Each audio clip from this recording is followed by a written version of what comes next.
Boa noite, pessoal. Boa noite, pessoal de casa que nos acompanha pela internet. Estamos dando início, então, a mais uma das nossas atividades de exposição do Evangelho segundo o Espiritismo e passe para quem está aqui presencial. Hoje a gente recomeça a sequência de capítulos do Evangelho. Capítulo 1, Não vim destruir a lei, o Zé vai expor para nós. Então, que vocês aproveitem para pegar o encadeamento de ideias, seguir nos acompanhando daqui para frente, desde o início, né, porque tem uma lógica sequencial que é colocada dentro da organização do Evangelho, não é à toa, então que a gente possa aproveitar esse entendimento, esse encadeamento de ideias desde o início. Tá? A gente também está fazendo um pedido para vocês, que vocês curtam as nossas atividades aqui, que são transmitidas no YouTube, no Facebook, compartilhem, divulguem, se inscrevam no nosso canal, para que mais pessoas tenham acesso a esse conteúdo tão valioso, tão significativo nas nossas vidas. A importância da divulgação da doutrina espírita, de um conteúdo sério, numa internet hoje tão mistificada, com tanta distorção, é muito importante, é muito relevante. Tá bem? Então, que vocês possam aproveitar a noite de hoje com a maior dedicação, com o coração aberto, com a intenção, com a motivação de compreender uma nova ideia, de levar essa nova ideia, essa nova compreensão para a vida de vocês. Tá bem? Então, desejo a todos uma boa atividade.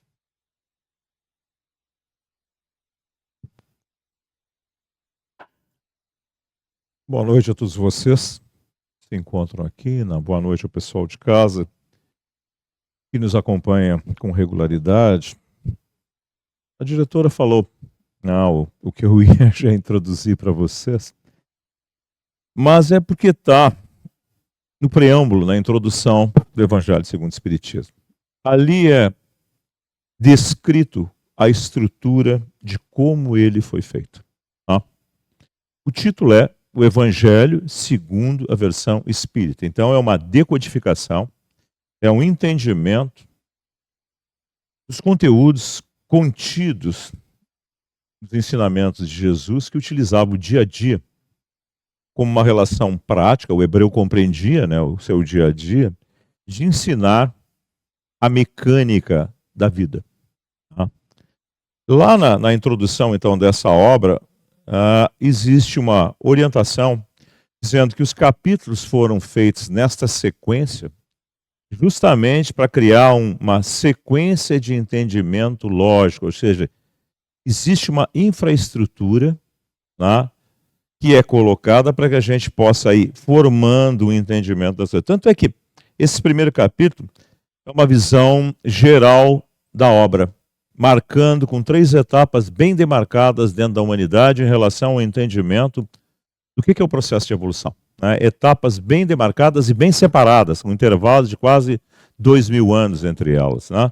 E depois vem, na sequência, as bases, postulados espíritas que vão vir ser desenvolvidos nos capítulos subsequentes. Então, na obra de hoje, o título da obra sai de uma afirmativa de Jesus, falando em relação ao preconceito hebraico, que vige até hoje, né? Ele existe até os dias atuais, em relação ao fundamento do patriarca hebreu, né, que foi, depois de Abraão, Moisés, e criou a estrutura fundamental que rege o povo hebreu, Israel, até hoje, até os dias atuais, que Israel é sustentada exatamente em cima dos postulados lá colocados por Moisés. Né? Tanto é que o fundamento lá que tem monumental, assim, um monumento a essa estrutura, que é um pedaço do mundo externo do último templo. Existiram 2 templos. O segundo foi destruído em 70 depois de Cristo pelos romanos.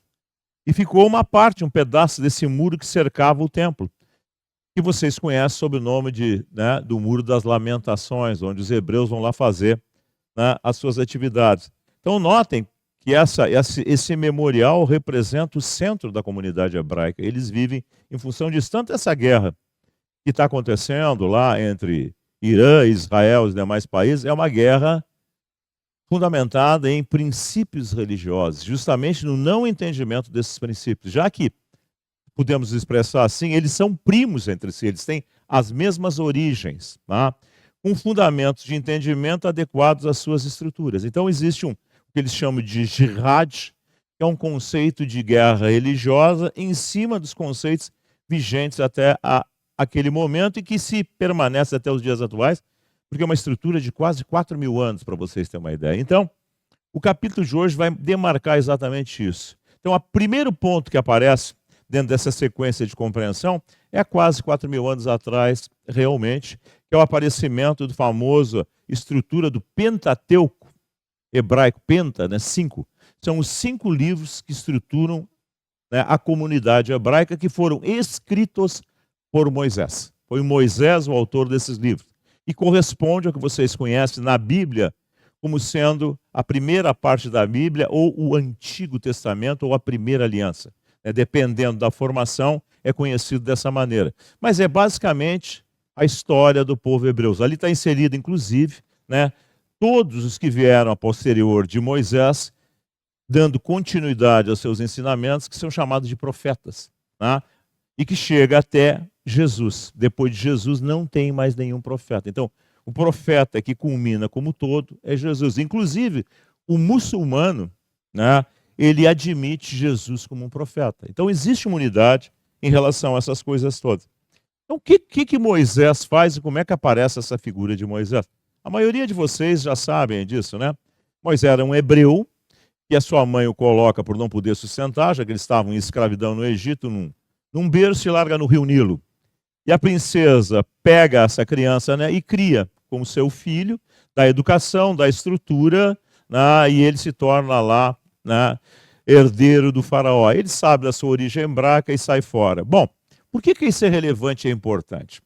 Porque se a gente fosse olhar a estrutura do povo hebreu em cativeiro, em escravidão, quem teria estrutura intelectual, vamos dizer assim, para escrever 5 livros?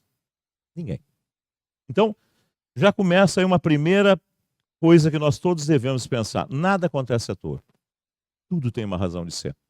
A formação cultural que ele foi dotado, a visão que isso lhe permitiu exatamente que ele formasse esses 5 livros que falam a respeito do sentido da vida do povo hebreu como sendo o povo escolhido, né? E eles se têm nessa condição até hoje. Era escolhido por quê? E o que representa ser escolhido?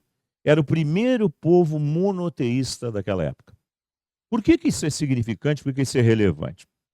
Uma época em que, na realidade, se explicava os eventos que existiam na natureza como sendo ação de deuses, né? A ideia de que havia essa interpretação a respeito dos fenômenos naturais, qual é a conclusão que eles chegavam? Que a variação dos fenômenos determinava a variação dos humores desses deuses. Vocês veem isso no cinema.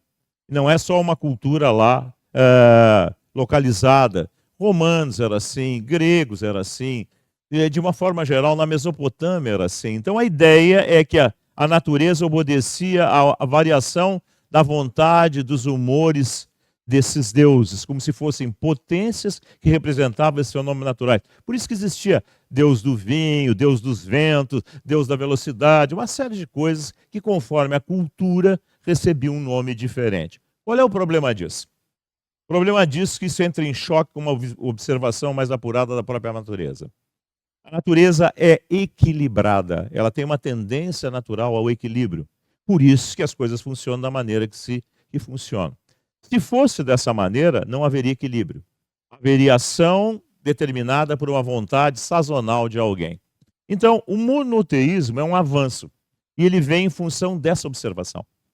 Se dá conta, então, que não poderia haver várias potências em choques determinando o rumo das coisas, mas deveria haver uma vontade única, uma determinação única, que a palavra monoteísta exatamente representa. Um único sentido, uma única vontade, uma única determinação. Aí está expresso o quê? Um curso de uma vontade única. E o que a gente observa dessa vontade única? Que ela é harmônica, ela tem o que? Grandiosidade. O hebreu sabia disso de uma forma limitada, mas sabia disso. Então, tanto é que para o hebreu, né, assim como para o muçulmano, essa ideia não pode ter uma palavra que a represente. Isso que nós utilizamos a palavra Deus aqui no Ocidente, lá não existe. Por quê? Porque não pode se determinar uma coisa que não é material com uma palavra que é material, que representa um contexto material. Então não existe essa figura. Tanto que Jesus, quando falava a respeito disso, ele falava do quê? Do reino de Deus. Ele não falava da figura de Deus em si, né? Isso na nossa tradução. Ele falava de alguma coisa que existia onde estava contida essa situação. Então isso, na realidade, é completamente diferente de como nós interpretamos, de como nós pensamos, de como chegou para nós. Então essa é a formação inicial. O que Moisés faz? Ele regula o comportamento desse povo. Por quê? Porque esse povo era herdeiro de uma tradição que vinha com praticamente seu fundador, lhe deu origem, que é Abraão, né? A gente estudando a história do povo de Israel, a gente sabe que Abraão teve, na realidade, 2 filhos, ou teve um filho que teve um neto, e esse neto teve 12 filhos. Esses 12 filhos fundaram as 12 ramificações das 12 tribos de Israel. Então eles tinham por tradição, tudo aquilo que era pregado era estabelecido na Mesopotâmia. Era uma região entre rios, né? Que existia o primeiro grande legislador humano, chamado de Hammurabi, né? E que escreveu o primeiro código de conduta humano. Famoso, aquele que vocês conhecem, olho por olho, dente por dente. Era uma das 144 menções que regulavam as relações sociais. Então eles traziam na sua formação essa condição, uma condição muito bruta, muito violenta. O que Moisés faz? Ele estabelece uma relação comportamental, ele cria um direcionamento para esse Deus único, mas regula o comportamento social entre eles. De que maneira? Aquilo que vocês conhecem como sendo o Decálogo, ou os 10 mandamentos. Se nós olharmos os 10 mandamentos, nós vamos dizer que o primeiro mandamento é um mandamento voltado para um comportamento de se voltar para alguma coisa fora dos setores materiais ou fora das percepções materiais. Inclusive, essa tradição do sábado, do sabá, vem disso. Qual é a ideia do sabá? Tirar o indivíduo da sua rotina de vida e fazer ele gerar uma reflexão. Então, por isso que o hebreu não fazia nada no sábado. A ideia de Moisés era criar nele um processo de reflexão, de relação com uma coisa não física. Tanto que eles não faziam nada, absolutamente. E aí vem as demais todas, os demais mandamentos, que regulam relações sociais. Honrai vosso pai e vossa mãe. Por que disso? São os capítulos que vão vir a seguir. Mas por que ele colocou essa situação toda lá? Porque o hebreu era muito utilitarista. Então, a pessoa ficava velho, jogava fora. Tinha vales de reclusão para fazer esse tipo de coisa. Tanto também ficava doente, era excluído da sociedade hebraica. E assim uma série de contingências. Como modificar isso? Vai falar com alguém sobre reflexão, sobre discernimento? Não é possível. Não vai admitir uma tradição, um comportamento utilitarista, não vai admitir esse tipo de coisa. Então ele introduz um conceito, né, que regulava isso, dizendo, olha, Deus determinou que fosse assim, dessa maneira. Para quê? Para mudar características. Como é que a gente muda característica? Por hábito. Então sabia-se, né, que para isso acontecer precisaria o hábito ser encastelado. Numa vida a gente não faz isso. Mas já sabia que haveria uma sequência natural de morrer e de nascer. E que os indivíduos iriam, na realidade, voltar às suas estruturas e às suas origens, dando continuidade a esse processo de amadurecimento e de despertamento para esses valores. E iriam sofrer naturalmente aquilo mesmo que eles tinham projetado, através da sociedade que eles construíam. Assim, ao longo de séculos, haveria o amadurecimento desses espíritos na direção de uma condição melhor. Foi o que aconteceu. Então, se espera aproximadamente 1800, 1900 anos, até que Jesus vai nascer, porque já existia uma condição de aprimoramento para ele dar sequência ao entendimento. Tanto é que ele faz? Ele transforma, aí entra a frase, né? Ele transforma aqueles 10 mandamentos em 2.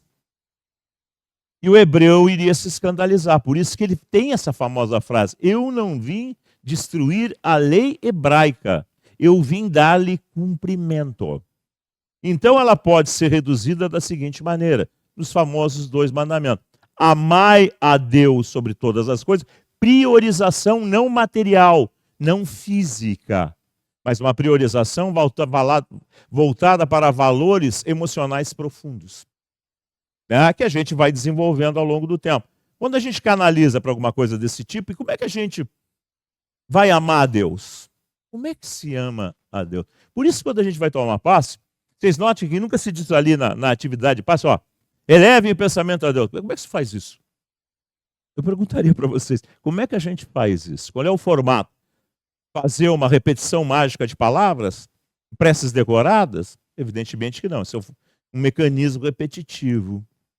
Então, como é que a coisa funcionaria efetivamente? Aí Jesus diz assim, eu vou lhes dar uma segunda, que no fundo é a mesma coisa que a primeira, mas que vai lhes dar a dimensão do que representa esse voltar a Deus. Só façais aos outros o que queres igualmente para ti. Regra de reciprocidade. Um ditado popular muito conhecido nosso, né? Uma coisa não pode ser colírio e pimenta, né? O que é isso? Uma coisa não pode ser, na realidade, pimenta e colírio ao mesmo tempo, porque uma é diferente da outra. Então, no meu olho vai arder ou não vai me arder? No outro vai arder ou não vai arder? Lei de comparação. Se arde no dele, arde no meu. Ele é da mesma maneira que eu. Isso é uma lei de reciprocidade. Então, como eu devo agir? Como eu gostaria que agissem para comigo. Isso cria uma sociedade harmônica. E se cria uma lei de contenção de limites. E a minha mãe sempre me dizia assim, ó, a tua liberdade vai até onde começa a dos outros. Que nós devemos respeitar os demais e suas diferenças. Coisa tão falada hoje em dia e tão pouco praticado, né? Se fala tanto nessas coisas todas, de todos os tipos, aí, se pinta, se diz respeito, democracia, liberdade, e o que menos se faz é isso. Vocês notem que passaram 2000 anos e nós ainda não entendemos o sentido das coisas. Nós ainda estamos de forma muito bruta em relação a essas todas as situações. Então era preciso que novamente se fizesse um período de tempo para que essas coisas todas fossem sedimentadas, porque há distorções. O que a gente faz quando a gente não compreende alguma coisa? A gente cria um cerimonial para dizer que representa ela. Foi o que aconteceu. Os homens, não entendendo profundamente as coisas, começaram a criar cerimoniais, que a gente conhece sob o nome de liturgia. Tá? Liturgia é uma sequência de coisas repetidas que levam a um determinado conteúdo. E aí se juntou paramentos, que são roupas, e aí uma série de coisas que são todas materiais. Né? Tanto é que se nós olharmos e compararmos lá o que está escrito lá na origem, diz, ó, não deveis fazer cópias de barro. Eu sabia, porque no politeísmo se fazia isso. O que as religiões atuais, uma boa parte delas fazem? Cópias de figuras que representam determinada coisa. Por isso criaram essa confusão toda que vocês ouviram, Deus Pai, Deus Filho, Deus Espírito Santo. Sabe de onde vem isso? Do hinduísmo. O hinduísmo tem isso, que é uma coisa muito mais antiga, tem mais de 7.000 anos. Fala em Brahma, Vishnu e Shiva. Seria Deus, o Espírito e a matéria, que é o que é falado dentro da pergunta 27 do Livro dos Espíritos. Seriam, na realidade, a criação, a trindade universal. E que a igreja copiou e botou Deus Pai, Deus Filho, Deus Espírito Santo e criou essa salada de fruta na cabeça de todo mundo, que ninguém entende que história é essa. Se Jesus é filho, como é que pode ser Deus ao mesmo tempo? Se ele é equivalente e é nosso irmão, como é que pode ser essa história toda? Então, notem que esses conceitos lhe criaram o quê? Guerras. Essas guerras que nós temos hoje ainda são derivadas de guerras de 1000 anos atrás. As cruzadas começaram tudo isso, quando na realidade se tentou matar em nome de Deus, coisa que acontece até hoje em dia. Então, notem que Jesus efetivamente não foi compreendido. Então precisava que com as luzes do desenvolvimento da compreensão, houvesse um novo entendimento daquilo que ele colocava nessas formas didáticas de ensinar. Quando a gente lê o Evangelho, as parábolas que estão dentro do Evangelho, parte delas dá para entender diretamente assim. É um conceito direto, a gente consegue associar. Parte delas a gente não consegue associar. Por que que é assim? Por que que foi feito dessa maneira? Não se poderia falar para o povo hebreu sobre átomos, sobre matéria quintessenciada, matéria rarefeita, sobre os planetas, as galáxias, porque não havia esses conceitos nem essas ideias. Se achava que, na realidade, o céu era, na realidade, uma abóbora que estava para cima que tinha coisas coladas nela. Era a ideia. Você achava que o céu era para cima e o inferno era para baixo.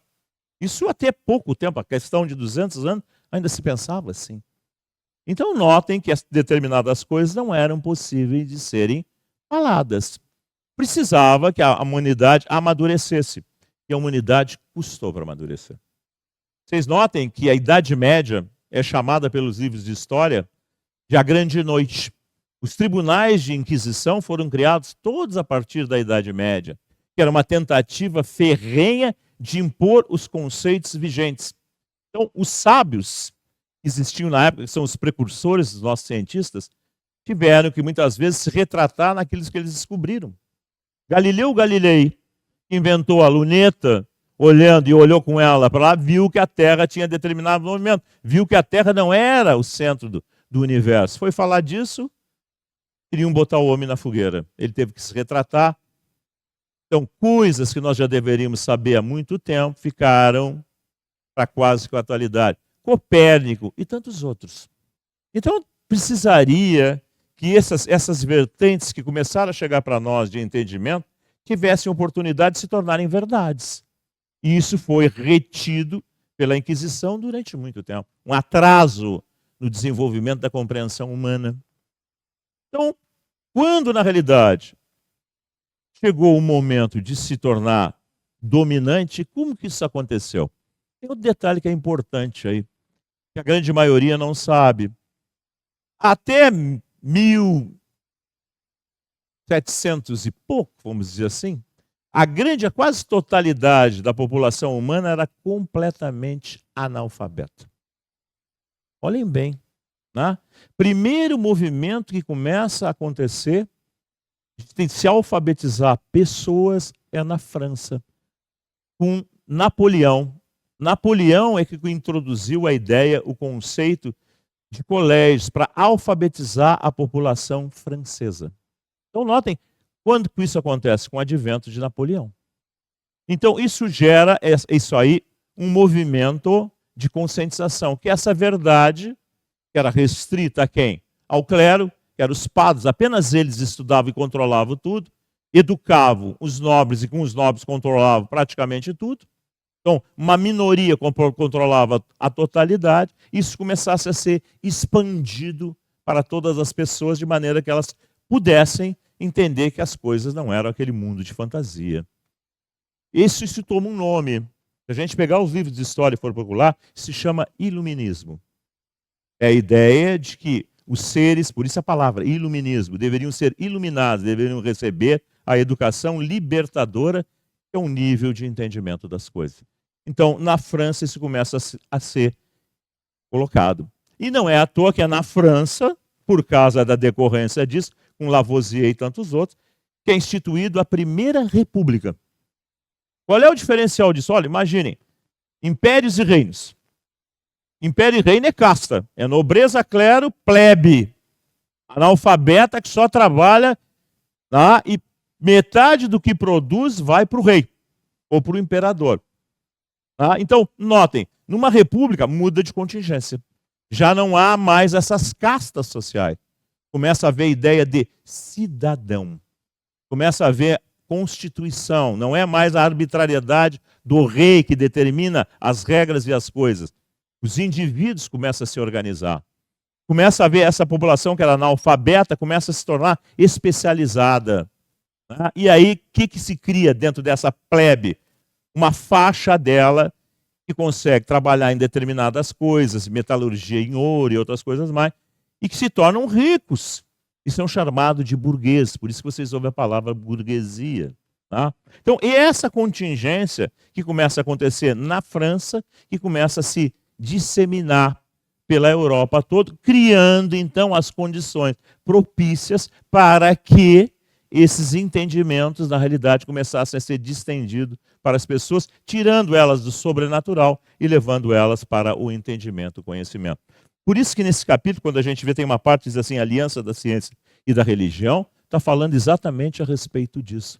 É nesse momento, nesse ambiente, nessa condição, que aparece espontaneamente, não é a ideia de um homem, não foi alguém que criou, não foi alguém que recebeu uma revelação, foi algo que aconteceu de forma inusitada, natural, e não só lá, mas em vários lugares do mundo simultaneamente. O movimento de objetos. Os objetos começaram a se mexer, né? Coisas que nós temos até na atualidade, com bem menos intensidade, que é conhecido por movimento de copos, que todos vocês já ouviram falar. Né? Isso é movimentos de objetos. Só que naquela época acontecia com muito mais intensidade, porque o meio disso acontecer, que são os médios propícios a isso, naquela época existia muito mais quantidade. Novamente, não é à toa. Nada acontece à toa. Eles reencarnaram para fazer isso, para fazer esse despertamento, chamando a atenção disso. E foi por causa desse chamamento de atenção que um indivíduo, que era membro da Academia Francesa de Ciências, um poliglota, um educador, na verdadeira acepção do termo, estava criando métodos educacionais, tinha uma escola, escrevia livros que não existiam, de matemática, de francês, de geografia. Esse cidadão é chamado a atenção para isso. Tá? Depois de uma certa resistência, porque era uma época de descobertas, de muitas coisas estavam sendo descobertas, como eletricidade, depois vai o magnetismo, vapor, essas coisas todas. Então ele achava que era um fenômeno natural. Mas aí tem um amigo dele, que ele confiava muito, que não era uma pessoa muito assim mística, e o amigo dele disse, olha, vai lá ver, porque lá é uma coisa interessante, esse fenômeno ele transcende as condições de um fenômeno natural, que é sempre repetitivo. Por isso que na escola a gente estuda tal de lei. Lei é o enunciado do comportamento de alguma coisa. Tá? Então, olha, eles não obedecem determinadas leis, o fenômeno é inteligente. E aí ele foi ver. E aí ele começou a observar a coisa toda e se deu conta que realmente o fenômeno era inteligente. Mas mais do que isso, tinha uma inteligência, algumas vezes, superior àqueles que estavam sendo meios dessas ocorrências. Por isso o nome médium, que é meio intermediário. Isso chamou mais atenção, ele começou a pesquisar. Como era uma coisa de alta intensidade, aconteceu em toda a Europa, também nos Estados Unidos anteriormente, ele, na realidade, foi fazer uma pesquisa de campo, direto. Ele arrumou duas meninas, que também não chegaram lá onde ele estava à toa, né? E na realidade a França fazia uma grande cultura de café nas colônias ultramarinas, e aí entra o Brasil. O Brasil começou a produzir café e alterou esse domínio francês. Então os cultivadores de café franceses se reuniram tudo em Paris para fazer uma nova política. Isso não estou inventando, está nos anais da história. Né? E essas meninas, que eram filhas de um cultivador de café, foram para lá e elas tinham mediunidade ostensiva, mecânica, que é uma mediunidade inconsciente. Tinham 14, 16 anos de idade, para vocês terem uma ideia, eram meninas mesmo. E mais uma terceira, de 17 para 18 anos, e com essas três meninas, ele começou a fazer um trabalho de campo, ou seja, de observar, de interrogar e de fazer, ao mesmo tempo que ele recebia material de todo mundo sob a forma de cartas. Ele reúne todo esse material, estuda tudo isso e chega a determinadas conclusões. As conclusões não são deles, são em função do que ele reuniu e organizou sob uma forma de sequência lógica, que era a explicação da vida de uma forma geral, utilizando como base os evangelhos. E ele, em função disso, monta um livro que não é dele, é dos seus autores, por isso que o título do livro é o Livro dos Espíritos, não é o livro do Allan Kardec. E por o livro não ser dele, ele não vou botar o meu nome, mas como tinha que botar um nome, que era obrigado pela lei francesa a ter um responsável pelas publicações, registradas na Biblioteca Nacional de Paris, ele adota um apelido. Um apelido que ele, na realidade, descobre porque ele pergunta, num desses períodos de investigação, por que ele estava envolvido naquilo, por que ele tinha aquela facilidade de desenvolvimento de fazer aquilo. E o espírito que o responde diz para ele porque anteriormente Ele era membro dos celtas, que era a origem lá dos franceses, da Normandia, e ele teria sido um druida, que era um tipo de sacerdote, médico desse povo, que lidava muito com essas coisas de espiritualidade. Então, a formação dele era dessa ordem, por isso que ele tinha uma condição inata de fazer isso. E o seu nome naquela época seria Allan Kardec. Daí nasce o nome Allan Kardec. Ele coloca como sendo que um apelido. Então a obra não é dele. Não existe efetivamente um Allan Kardec, é um apelido. O nome do indivíduo é Hipólito Léon Denisard Rivail, o professor Rivail. E o que as pessoas dizem? Kardecismo. Vocês notem como tem distorção. Se a gente abre o Livro dos Espíritos, na primeira página da introdução, a primeira coisa que a gente lê é exatamente isso. Né? Da onde isso foi criado, o que isso significa? A palavra espiritismo foi criada exatamente nessa condição. Ele explica lá no primeiro item da introdução. O espiritualismo já tem múltiplas acepções. Tudo que não é material é espiritualista. Catolicismo, budismo, o que vocês quiserem é espiritualismo. Colocar mais uma coisa dentro dessa miscelânea de coisas seria aumentar o nível de confusão. Ele diz literalmente isso. Então eu vou criar uma coisa, uma palavra nova. Uma palavra vai dar origem ao sentido de aquilo que causa. Então por isso, dos espíritos, espiritismo. Como é que ele sabe que é espírito? Porque um dia ele pergunta para esse ser inteligente em manifestação, o que tu és? E o ser responde para ele, eu sou um espírito. Então notem que ele não inventou nada, não criou nada. Está nos anais do espiritismo. Tem um livro que se chama Obras Póstumas, que foi publicado a posterior desencarne dele, que relata essas coisas todas que eu estou dizendo para vocês. Então notem, isso é a história do desenvolvimento do espiritismo. Como ele aconteceu, como ele é feito, que ele não é em cima de uma ideia de uma pessoa e, consequentemente, quanta distorção existe. Então as pessoas dizem, como eu disse para você, tu é kardecista. Lá no livro, nessa primeira parte, diz assim, o nome de quem frequenta e, na realidade, vive essas coisas é espírita ou espiritista. Não tem kardecista, não existe kardecista. E vocês notem que dentro do movimento espírita se fala disso. Se fala espiritismo kardecista ou espiritismo de mesa, espiritismo de terreira. Não existe nada disso, existe uma distorção. Os preceitos são diferentes, os fundamentos são diferentes. As ideias são completamente diferentes umas coisas. Não é porque tem fenômeno mediúnico que tudo é espiritismo. Dentro de uma ala da Igreja Católica, né, que na realidade trabalha também, tem isso, que é aquela famosa cruz azul que vocês veem nas entradas da cidade, tem manifestações de espírito, dizem que é o Espírito Santo. Mas tem manifestações de espírito, por isso é espiritismo? Não. Se nós olharmos as religiões orientais, existem manifestações de espírito, por isso é espiritismo? Também não. Então notem que eu estou falando para vocês de 3 sequências que vão falar de uma mesma coisa em graus de explicação, de entendimento diferente. Alicerçado em quê? Nas luzes da compreensão. Então quando a gente estuda o Livro dos Espíritos, lá dentro está contemplado uma série de coisas que a ciência só veio a comprovar ao longo do tempo. Por isso que é preciso a gente estudar. Quem não estuda não pode falar de uma coisa que não sabe. Não dá para a gente seguir cegamente os espíritos. João, o apóstolo, lá amigo de Jesus, já falava desse tipo, não dá para seguir qualquer tipo de espírito. Porque sendo os espíritos, as almas das criaturas já viventes, assim como tem criatura que mente, tem espírito que mente. Assim como tem criatura enroladora, tem espírito que é enrolador. Assim como tem criatura que é mística, tem espírito que é místico. Então não é pelo formato de como o espírito fala que nós vamos dar credibilidade para ele.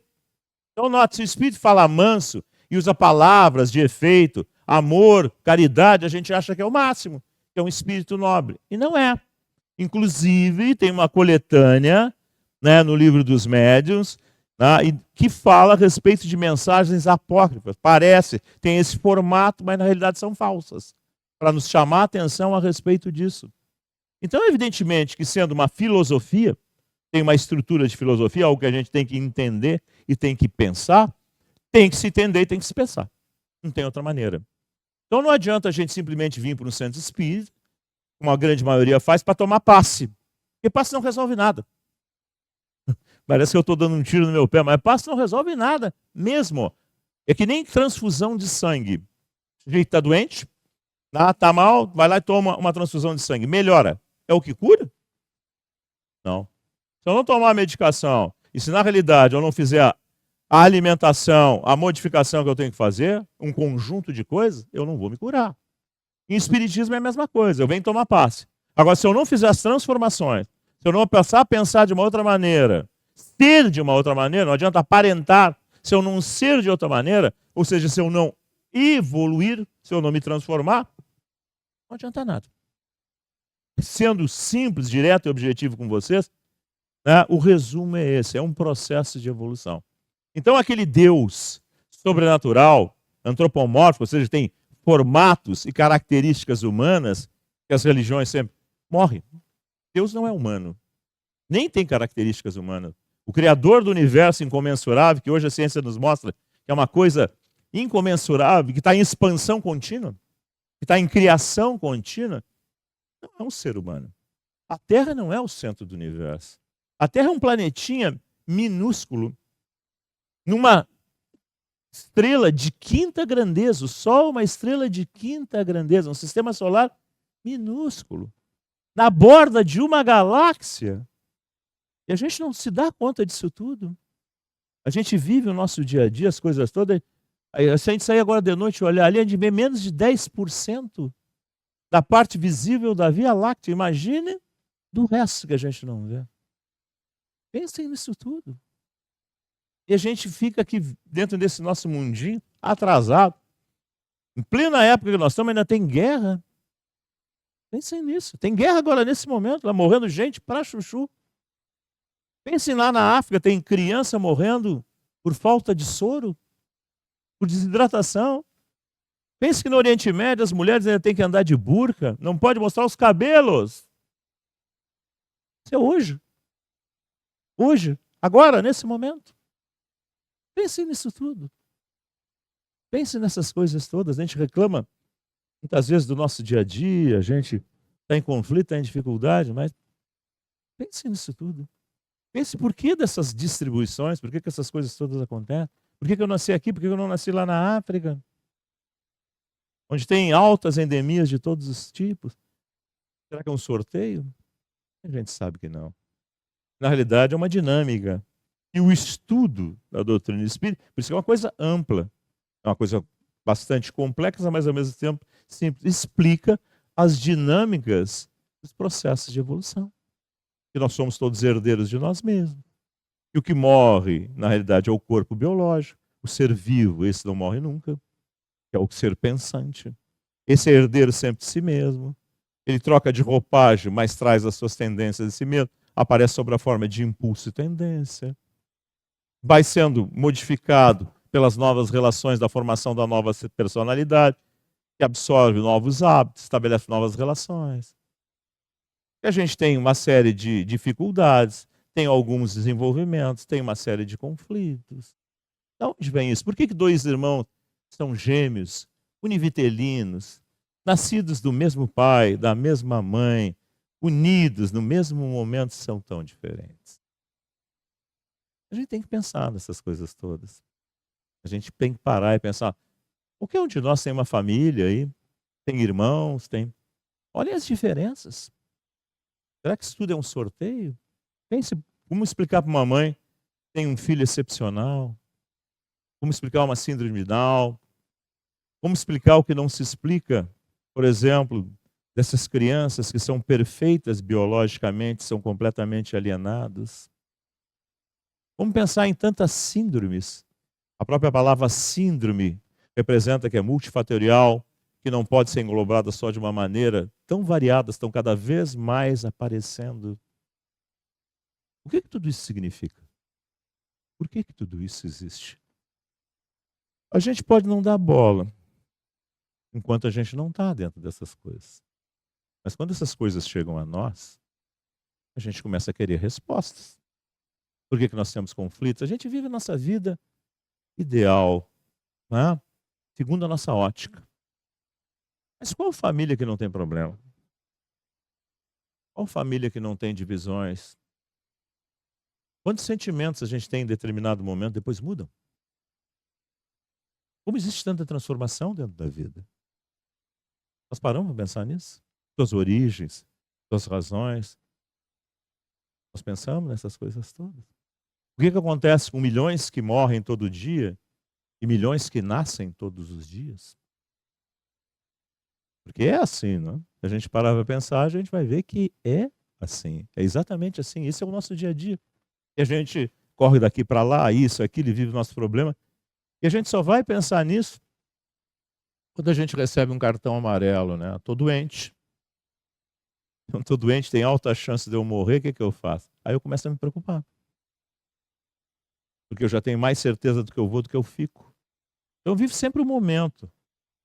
E é por isso que a gente vê nesses fenômenos mediúnicos que a gente lida, a quantidade de criaturas despreparadas, em enorme conflito no pós-morte, perdidas, sem noção, encharcadas de fantasias, de conflitos, de ilusões, de misticismo, ainda de necessidade de poder, como a gente vê no nosso dia a dia, através da internet, o ego ainda em necessidade de destaque pela insegurança interna que tem. Vocês acham que isso acaba com a morte? Não acaba, não. Não acaba mesmo. Por isso que os seres espirituais são diversificados. Por isso que a gente tem oportunidade, por isso que se estuda em primeiro lugar. Se estuda para quê? É um estudo racional, lógico. Ele vai nos explicar de forma filosófica, porque não é uma coisa exata, não é matemática. São princípios que têm que ser aplicados segundo as individualidades. Por que as criaturas são da maneira que são? E a gente depois vai comprovar isso. A gente vê um médico, uma pessoa que a gente conhece, tem relacionamento conosco, tem alterações. Ela se altera completamente e começa a manifestar uma outra personalidade, ou várias outras personalidades. E é no estudo dessas personalidades subjacentes que a gente começa a enxergar essa população espiritual e suas variações, seus conflitos, suas dificuldades, suas fantasias, seus domínios. Isso que a gente faz dentro do centro espírita que é sério. É exatamente isso. Para entender o quê? A dinâmica da vida. Tudo que a gente estuda, que foi fruto de observação, a gente vai comprovar na prática. É uma coisa, a gente não comprovar, a gente não se convence. Então a maneira de se convencer é ver para crer. E vendo para crer, e vendo em detalhes, e entendendo, a gente se convence que realmente as coisas são dessa maneira. E aí a gente começa a entender a justiça e a dinâmica educativa de tudo isso. Vamos começar a entender o que Jesus dizia, cada um segundo suas obras, que sempre foi uma palavra. A gente vai, mas o que é isso? O que representa essa expressão?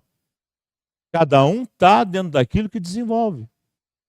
Então, a cada um segundo suas obras. O que é obra? Obra que eu desenvolvo, que eu faço, o que eu constituo, que me caracteriza, é que é a expressão da minha maneira de ser. Eu estou dentro daquilo. Eu sou aquilo. Só que existe uma coisa consoladora. Isso é transitório, porque a gente muda, a gente progride. A gente é teimosa, pode insistir, e a gente, em função das nossas insistências, a gente muitas vezes sofre. Mas a visão não é dessa ordem de inferno, de punição, de castigo, não é nada disso. É a herança que a gente tem dentro do tempo, de entendimento das coisas. E não é assim. E aí a gente começa a entender todas essas coisas todas. E aí o que sai disso? Um pouco mais de serenidade interna. Isso vai tirar os problemas da nossa vida? Não, mas nós vamos lidar com ele de uma outra maneira. Nós vamos entender o sentido, por que isso existe? O que se objetiva? E o que eu tenho de relação com isso? O que eu posso fazer em relação a tudo isso? Então, com isso, eu começo a desenvolver soluções. Nem sempre eu vou resolver o problema materialmente todo naquele momento, mas eu tenho uma perspectiva, não é sofrer para sofrer, sem sentido, não. E aí o meu sofrimento até diminui. Porque vocês sabem, conforme a nossa relação com as coisas, o nosso sofrimento muda. Quando uma coisa não tem sentido, quando a gente, na realidade, não vê o porquê daquilo, não há esperança, não há perspectiva. É um horror. Por isso que a maioria quer morrer, como se morrer fosse uma solução. E o que a gente vê no fenômeno mediúnico? Que não é. E tudo continua. Então, o espiritismo, na prática, é isso. É uma grande experiência transcendental que transforma a nossa relação com o ato de viver. Não muda de roupa, Não muda a maneira de falar, não muda a voz. Isso é externo. Muda a maneira de pensar e de se relacionar. E normalmente a gente vai contra essas fantasias do mundo, porque o mundo é materialista. O mundo é aqui e agora, mais nada. Então todo mundo quer a realização aqui e agora. E aí tu começa a entender de outra maneira que muitas vezes tu fazendo aqui e agora, tu te dá mal. Então tu não quer mais ser assim. E aí tu vai entrar em choque com o quê? O mundo. Quando Jesus define lá na cruz e diz eu venci o mundo, o que ele estava querendo dizer com isso? Ele não submeteu essas coisas todas.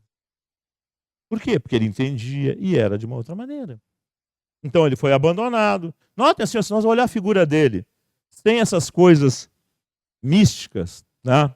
Mas olhar assim de forma pura. Ele não teve namorada, não foi compreendido pela mãe, nem pelo pai, nem por ninguém. A invenção minha, não. Achava até que ele era louco. Está nos evangelhos isso. No momento ele está falando, atendendo o pessoal lá com os apóstolos. Os apóstolos dizem, tua mãe e teus irmãos estão aí na frente querendo falar contigo, te pegar porque acham que tu está lunático. Está escrito na Bíblia. Por quê? Porque ele dizia determinadas coisas, pregava determinadas coisas que eram tidas como coisas insanas à sua época. Essas coisas que a gente fala até hoje. Amai vossos inimigos, isso aí tudo. Muitas vezes hoje ainda as pessoas dizem, isso é um absurdo, como é que eu vou fazer isso? Mas quando a gente começa a entender, começa a mudar o ponto de vista, que é a parte final do capítulo, a gente começa a ter uma outra visão, aquilo que a gente se pegava de forma total, a gente começa a dizer, olha, não tem tanto valor assim. Então quando a gente não tem mais esse tipo de relacionamento, que é o que gera as animosidades, problemas, a gente releva muitas vezes o que os outros fazem. Na maioria das vezes a gente é atingido menos ou não é atingido, como por exemplo um Chico Xavier. Quem é que é mais feliz? Pense. Não é quem vive com menos conflito, com menos dificuldade? Não é quem sofre menos? Então o que a gente conquistar o mundo se a gente não consegue conquistar a si mesmo? O que adianta? Aonde nós vamos? O que adianta eu ter um monte de coisa e eu vou chegar lá nos meus últimos dias cheio de conflito, cheio de culpa, cheio de divisão, aí eu quero me arrepender, quero fazer. O que adianta tudo isso? Eu passei uma vida inútil para mim mesmo. Pensem nisso. Qual é a vantagem disso? Mas de onde nasce isso? Dessa ideia material. Que a gente só abandona quando chega esses cartão amarelo da vida. As coisas ruins, ou que a gente fica doente, ou alguma coisa acontece com alguém da família, conosco mesmo, aí tudo isso passa para segundo plano. Mas por que tem que ser assim? Por que a gente não pode ter um outro caminho? Um caminho de discernimento. Então a proposta espírita, por isso que está aqui a figura de Jesus dizendo por Hebreu, que era fixo em Moisés, olha, eu não vim destruir Moisés, eu vim dar sentido. O que a doutrina espírita faz? Vai destruir o evangelho? Não, pelo contrário, vem lhe dar sentido, vem lhe dar razão, explica-lhe em detalhes. Então a gente não é mais alguém que é de um segmento, ou que vive uma roupa, ou que canta, ou que faz isso. A gente é um ser humano comum, normal, mas com um grau, com uma ética interna de uma outra maneira. Mas a gente não vive em função de agradar os outros, a gente vive em função da paz interna, que não tem nada a ver com o mundo. Muito pelo contrário, é muito diferente do mundo. Pensem nisso, reflitam nisso. Mais que a gente tomar um passe, vamos aprender a pensar mais um pouco, vamos se interessar mais um pouco. Isso tudo que a gente faz tentando fazer as pessoas entenderem, não é para trazer gente para dentro do centro espírita. Porque número não adianta nada. O que adianta é qualidade. Número não adianta. Tanto é que a gente tem um Chico Xavier, um Divaldo. Tinha, né? Não tem mais. Quantos espíritas tem? 4 milhões? Quantos Chico tem? Um. Não foi significativo? Por quê? Pensem por quê. Ele era espírita. Dá para assinar aí embaixo. Sem sombra de dúvida. Nós ainda estamos em caminho. Estamos tentando ser. Tentando. E muitas vezes nem tentamos como deveria. Vamos pensar nisso. Na semana que vem nós vamos entrar na sequência aí das coisas todas aí, né? Ver Jesus falando do mundo espiritual, meu reino não é desse mundo. Depois vem a pluralidade dos mundos. Depois a pluralidade das existências, são as múltiplas vidas. Aí vem as bases, postulados espíritos explicando tudo. Explicando o mundo espiritual, por que existem tantos planetas e tantas dimensões. Hoje já se pode falar disso, naquela época não podia se falar em dimensões. Hoje a ciência comprova isso. Há séculos atrás não tinha como falar, 50 anos atrás não tinha como falar disso. Não tinha conhecimento real para poder falar dessas coisas. Hoje se tem. Então, tudo isso, né, nós estamos chegando num período em que a humanidade vai mudar. E vai mudar mesmo, por força natural das coisas. Porque nós conquistamos o amadurecimento, fruto do nosso amadurecimento dentro do tempo.